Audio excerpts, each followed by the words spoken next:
Meron pong isang kilalang financial expert na si Levi Redfield ang nagbigay ng kanyang reaksyon at malalim na analysis tungkol po sa binitawang pahayag ng Real Vision Executive na si Raoul Pal. Kung pamilyar po kayo kay Raoul Pal, alam nating isa po siya sa mga pinaka-respetadong macro guru pagdating sa global liquidity. At ngayon mukhang may na-leak na timeline o particular na petsa kung kailan natin makikita ang susunod na major expansion phase para sa buong crypto market. At syempre, kasama na po dyan si XRP. Yan, sabi po sa title ng balita natin dito mula kay Times Tabloid, ay Raoul Pal leak the XRP price surge date. Si Levy ay nag-react po ng todo sa market outlook na ito dahil ang mga macroeconomic signals na tinalakay ay nagpapakita ng isang malapit na price surge para kay XRP at iba pang mga digital assets. Ang usapang ito ay umiikot sa pinakabagong video kung saan ipinaliwanag po ni Raoul Pal na ang kabuuang crypto cycle ay patuloy na sumusunod ng napakahigpit sa tinatawag po nating global liquidity conditions. Maraming mga investors ang nagmadaling mag-conclude na tapos na ang bull market noong nagkaroon po tayo ng recent market correction. Pero ang sumunod na recovery ay saktong-sakto sa mga prediction na inilatag po niya noon pa. Kaya sa video na ito ay pag-uusapan po natin ang bawat detalye ng balitang ito, ang epekto ng US politics, ang Federal Reserve, at kung kailan ba talaga ang tamang timing ng inaasahan nating malaking paggalaw. Yan, simulan po natin sa tinatawag na Global Liquidity Return. Ayon po kay Raoul Pal, ang liquidity flows o ang pagpasok po ng pera sa sistema ay opisyal ng nagbabalik. At ang kasalukuyang galaw ng market ay nananatiling on track o saktong-sakto sa kanyang mga projections. Naniniwala pa rin siya na ang mga cryptocurrencies ay hihigitan ang performance ng mga traditional technology stocks sa susunod na stage ng market cycle. Sinang-ayunan ito ni Levy habang ipinapakita na ang mga nagdaang rebounds ni XRP, Bitcoin at iba pang digital assets ay nagpapatunay na tama ang thesis na ito. Sa aking opinion, ayan, ang liquidity ay parang lifeblood o ang gasolina ng kahit anong financial market. Isipin po ninyo na ang market ay parang isang malaking swimming pool. Kapag ang mga central banks ay nagsimulang magbomba ng pera o mag-inject ng dollar sa system, ang tubig po sa swimming pool ay tumataas. At lahat ng bangka na nakalutang doon, kasama na si XRP, ay natural na sasama sa pag-angat. Ito po ang dahilan kung bakit napaka-bullish ng pahayag na ito. Hindi lang ito basta haka-haka. Nakikita natin sa data na ang pera ay bumabalik na sa crypto space. Marami pong retail investors ang natakot nung nagkaroon po ng corrections kamakailan. Akala ng marami ay game over na at papasok na naman tayo sa isang mahabang bear market. Pero ang hindi po nila nakikita ay ang background movement ng malalaking institution at saka central banks. Ang market correction ay bahagi lang ng laro para magtanggal ng mga weak hands o yung mga madaling magpanik.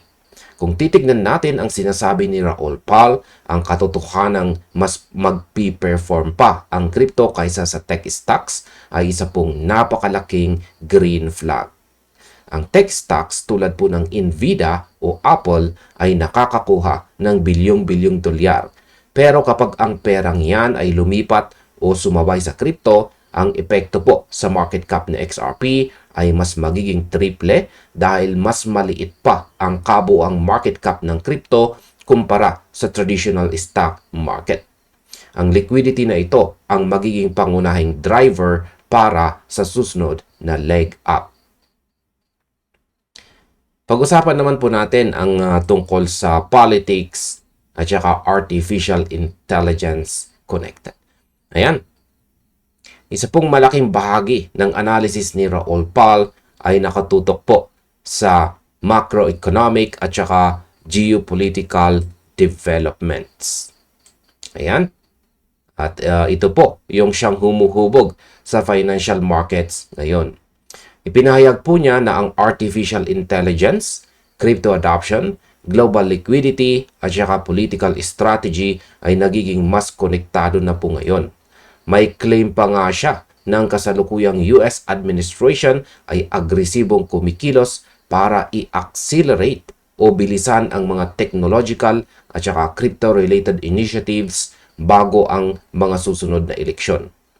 Alam ng mga policy makers ang importansya ng digital assets sa loob ng mas malawak na financial system. Kaya naman, nakikita natin ang mga bagong regulatory efforts at saka crypto legislations sa US. Sa aking opinion ay napaka-interesting ng aspetong ito ng politika. Bakit biglang nagiging pro-crypto ang US administration? Simple lamang mga crypto. Vote getting asset ang crypto ngayon. Alam ng mga politiko na milyong-milyong tao na ang may hawak ng digital assets at ang sinumang kumontra rito ay posibleng matalo sa eleksyon. Kaya naman bago sumapit ang halalan, sinusubukan nilang magpasa ng mga batas na pabor sa crypto para makuha ang suporta ng community. Ang political pressure na ito ay pumipilit sa mga regulators na ayusin ang kanilang mga panuntunan na siya namang nagbibigay ng regulatory clarity para kay XRP. At huwag po nating kalimutan ang koneksyon ng artificial intelligence o AI. Sinasabi po sa balita na ang productivity gains mula sa AI ay makakatulong po para pigilan ang pagtaas ng inflation. Kapag ang AI ay nagpapatakbo ng mga industriya, bumababa ang cost ng production na nagbibigay daan para sa mas loose monetary conditions o ang pagpapaluwag ng patakaran sa finance. Ibig sabihin, hindi na kinakailangan ng Federal Reserve na panatilihing mataas ang interest rates. Kapag bumaba po ang interest rates, ang mga investors ay mas gaganahan na mag-risk ng kanilang pondo sa mga high-yield assets tulad po ng cryptocurrency. Ang pagsasama ng AI, politics at crypto adoption ay lumilikha po ng isang perpektong kapaligiran para sa isang napakalaking bull run. Ang lahat ng mga bagay na ito ay nagpapakita na ang crypto ay hindi na lang isang side project. Ito na po ay core component ng global economy. Yan, dito naman po tayo sa changes ng Federal Reserve at saka global trade. Highlight lamang natin ito. Ayan, kasabay nito ay tinalakay din ang kamakailang pagbabago sa liderato ng Federal Reserve. Ayon po kay Raoul Pal, ang mga kasalukuyang polisiya ay posibleng sumuporta sa mga financial conditions na pabor sa mga risk assets tulad ng crypto. Idinagdag pa niya na ang mga global trade negotiations, energy policy at relasyon sa pagitan po ng US at China ay may direktang koneksyon sa liquidity expansion. Ang mga development na ito ay posible pong magpahina sa halaga ng US dollar. At kapag humihina ang US dollar, nagiging mas madali para sa karagdagang kapital na pumasok sa crypto markets.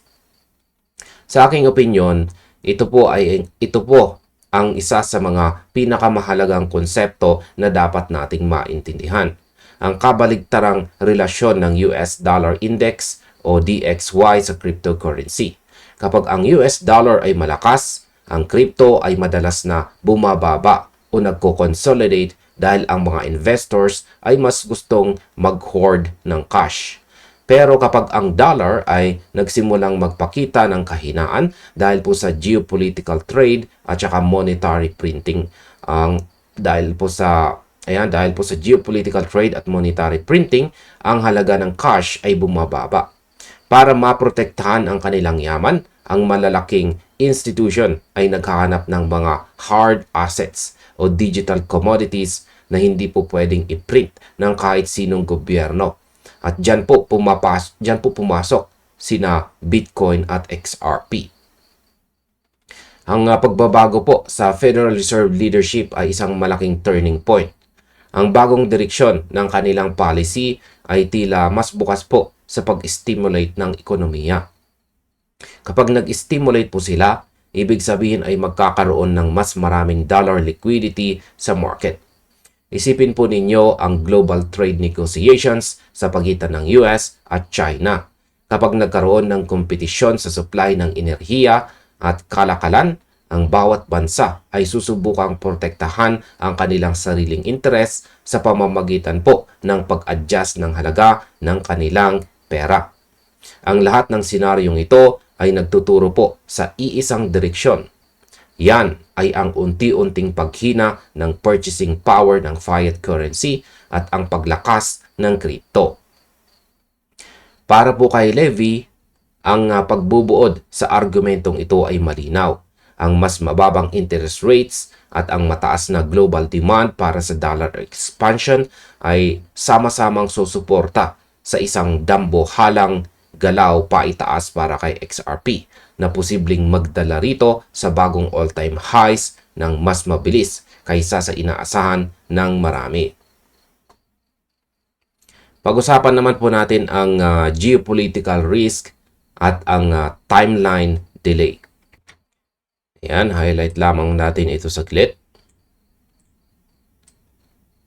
Bagamat sumasang-ayon itong si Levy sa maraming bahagi ng analysis ni Raoul Pal, nagbigay din po siya ng babala na may ilang mga hindi pa nare-resolbang geopolitical issues na pwedeng maging dahilan ng pagka-delay ng inaasahang timeline. Partikular po niyang binanggit ang tensyon sa Middle East na kinasasangkutan ng Iran at ang patuloy na alitan sa nuclear negotiations. Ayon po kay Levy, ang mga hindi nalulutas na hidwaan sa rehiyong ito ay pwedeng magpanatili sa inflation na mataas ng mas matagal kaysa sa inaasahan, na magpapahirap naman para sa Federal Reserve na mag-cut ng interest rates ng agresibo sa malapit na hinaharap. Sa aking opinyon, dito po natin kailangang maging balanse at realistiko. Hindi natin pwedeng tingnan lang ang mga positibong bagay nang hindi sinusuri ang mga potensyal na hadlang sa ating roadmap. Ang geopolitical tension ay isang napakalaking wild card sa financial markets. Isipin po ninyo ang global economy, yan, ay parang isang malaking makina na sensitibo sa bawat galaw ng mga piyesa nito. Kapag nagkaroon po ng gulo o tensyon sa Middle East, ang unang tinatamaan ay ang presyo ng langis o ang energy sector.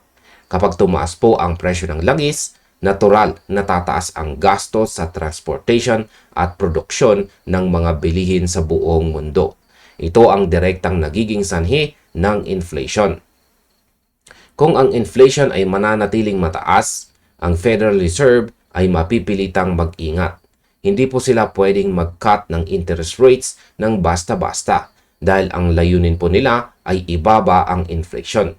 Kung nananatiling mataas ang interest rates, ang pagpasok po ng bagong liquidity na inaasahan natin mula kay Raoul Pal ay posibleng magkaroon ng temporary break o bahagyang pagkaantala.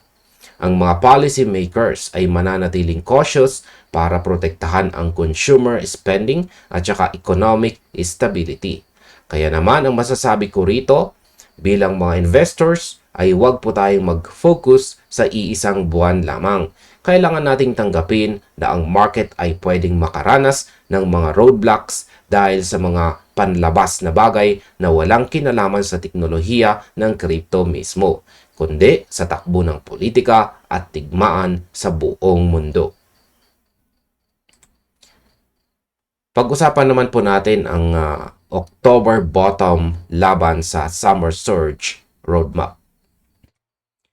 Highlight lamang natin ito saglit. Ayan.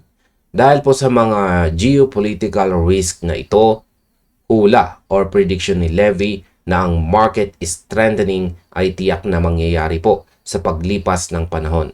Ngunit ang timeline ay posibleng umabot pa sa umabot pa lampas sa orihinal na summer projection ni Raoul Pal. Sa halip na makakita po tayo ng malaking pagsabog ngayong summer, naniniwala itong si Levy na ang market ay posibleng maglatag muna ng isang malawak na bottom o ang pinakailalim ng presyo sa paligid po ng buwan ng October ngayong taong 2026 bago tuluyang pumasok sa isa pang major upward phase o ang tunay na parabolic run.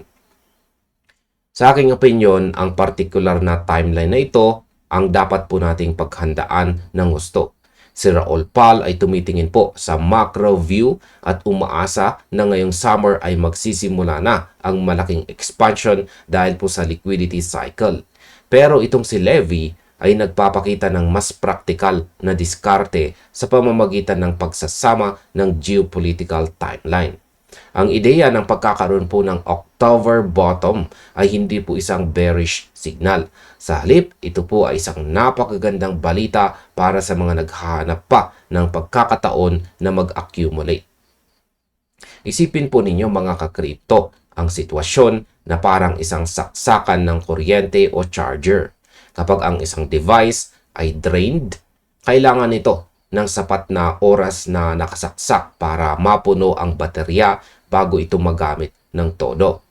Ang panahon mula summer hanggang October ay ang tinatawag po nating battery charging phase ng market.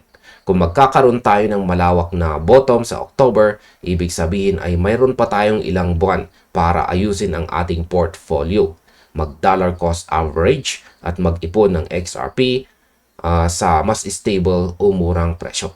Ang mga nakaraang crypto cycles ay madalas ding magpakita ng malalaking breakout tuwing huling bahagi ng taon, partikular po sa fourth quarter o ang huling 3 buwan. Kaya kung ang summer ay magiging medyo mabagal o ma-delay dahil sa usapin ng inflation at Middle East, ang October ang magiging huling pagkakataon ng marami bago tuluyang lumipad ang presyo. Ang thesis po ni Raoul Pal tungkol sa liquidity ay nananatiling 100% valid. Nag-iiba lang ang bilis ng takbo dahil sa mga panlabas na kaganapan. Sa huling bahagi ng usapan ay binigyang diin ni Levy na ang liquidity thesis ni Raoul Pal ay nananatiling napaka-relevant para sa lahat ng mga nagbabantay kay XRP at mas malawak na crypto ecosystem. Ang pagsasama-sama ng technology tulad po ng AI, ang pagbabago sa political landscape ng US at ang pangangailangan ng global system para sa mas mabilis na transaction ay nagpapakita na ang direksyon ng market ay hindi na mapipigilan. Sa XRP bilang isang asset na nakatutok po sa cross-border settlements, ang higit na makikinabang kapag ang bagong liquidity na ito ay nagsimula ng dumaloy sa mga banking rails. Sa aking opinion, ang keyword po natin dito ay macro coalescence. Yan po ang pagtatagpo ng lahat ng malalaking puwersa sa ekonomiya. Hindi na natin pwedeng tingnan si XRP nang hiwalay sa takbo ng mundo. Si XRP ay binuo para sa liquidity. Iyan ang kanyang pangunahing silbi sa mundo ng finance. Ang maging bridge currency para sa mabilis na pag-transfer ng fund sa buong mundo. Kung ang thesis ni Raoul Pal ay tama na ang global liquidity ay muling lalawak, si XRP ang nasa pinakamagandang posisyon para saluhin ang perang ito. Ang usapan po sa pagitan ng summer surge at saka October bottom ay nagpapakita lang ng kaunting pagkakaiba sa timing. Pero ang destinasyon ay iisa pa rin. Yan po ang pagtala ng bagong all-time highs. Bilang mga investors, ang pinakamalaking pagkakamali na pwede nating magawa ay ang mawalan ng pasensya dahil lang na-delay ng ilang buwan ang prediction. Kung ang market ay mag-bottom sa October, gamitin po natin ang oras na iyon para maghanda. Ang pagbaba ng interest rates, ang paglakas ng crypto adoption, at ang geopolitical shifts ay unti-unting naglalatag ng carpet para sa susunod na malaking pag-angat ng market. Kaya manatiling may alam, patuloy na mag-aral ng takbo ng macroeconomy at huwag magpadala sa emosyon ng bawat panandaliang balita. Sa kabuuan, malinaw po ang mensahe na iniwan sa atin ni Raoul Pal at saka Levi Redfield dito. Ang global liquidity ay nagbabalik na sa system. At kahit may mga panandaliang hadlang dahil po sa geopolitical tensions sa Middle East at usapin ng inflation, ang direksyon ng market ay nananatiling paitaas. Ang US administration ay gumagawa ng mga hakbang na pabor sa crypto adoption para sa political na interes. At ang Federal Reserve leadership ay posibleng magbigay daan sa mas maluwag na monetary policy. Kung ang original na summer timeline ay magkaroon po ng delay, ang October 2026 ang itinalagang bagong target zone para sa isang malawak na market bottom bago ang susunod na major parabolic phase. Sa XRP ay nananatiling isa sa mga pinaka-bullish na asset na dapat bantayan dahil sa utility nito sa aspeto ng liquidity. Kaya manatili po tayong disiplinado, ihanda ang inyong mga strategies para sa darating na mga buwan at laging tandaan na ang pasensya ang pinakamahalagang tool ng isang matagumpay na investor dito sa crypto space. At ayan, hanggang dito na lamang po tayo sa video na ito mga ka-crypto. Marami pong salamat sa panonood. I-check na rin po ninyo ang sunod na recommended video natin dito.